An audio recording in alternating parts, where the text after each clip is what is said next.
السلام عليكم، مرحبا بكم في لاشين نونوبال. غادي نوجدو ان شاء الله اليوم كيك ساهل كما عودتكم، بسيط، يصلح للصباح الفطور سريع اولا العشيه الكوتي. غادي نديرو فيه نسمه ديال الكاوكاو، يعني الفول السوداني. غادي نديرو فيه يا اما كاوكاو مطحون نطحنوه مزيان حتى يولي عجينه، يا اما زبده الفول السوداني. ساهل وبسيط، تبعوا معايا. عندي تقريبا واحد 4 المعالق ديال هاد زبدة الفول السوداني. تتباع هكذايا جاهزة، اولا كما قلت لكم نطحنوا كاوكاو. 3 ديال البيضات. عندي 4 كاس ديال الزيت، تقريبا واحد 4 المعالق ديال الزيت. شويه ديال الفاني، اي فاني عندكم، وحبيبات ديال الشكلاط الاسود بحال هكذا، اولا شكلاط بالحليب اولا طريفات ديال الشكلاط مقطع. عندي كذلك السكر كلاصي، غادي ندير 110 غرام، اولا ممكن ديروا حتى 120 غرام اللي كتعجبكم الحلاوه. وطحين ديال الفورص وخميره ديال الحلوى. الطحين عندي 200 غرام ديال الفورص الابيض. غادي ناخذ البيض، 3 ديال البيضات، وغادي نزيد عليهم ديك السكر كلاصي. ممكن تستعملوا سنيده الا كانت طابه بزاف، مطحونه مزيان سنيده، حبيبات رقاقين.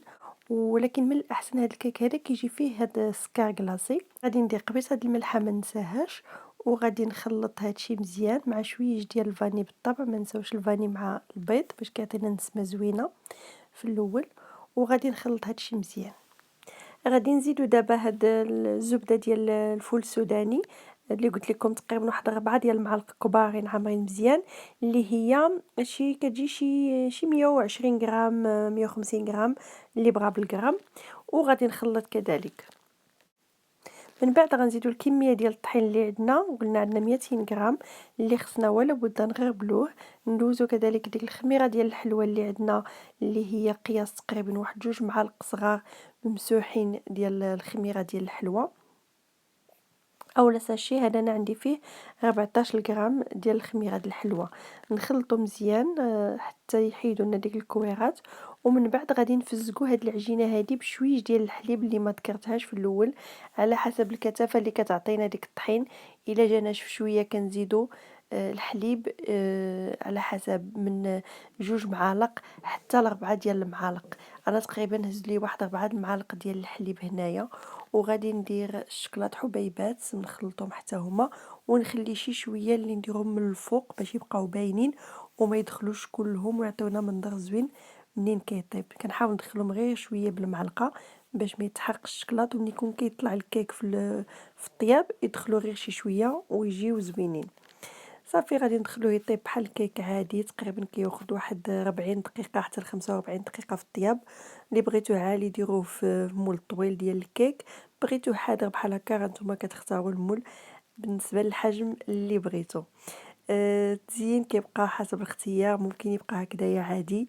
انا اختاريت نزينو بشويه ديال السكر كلاصي باش نهرسلو ديك اللون ديالو، لان كيجي اللون ديالو بني بديك الزبده اللي استعملنا فيه.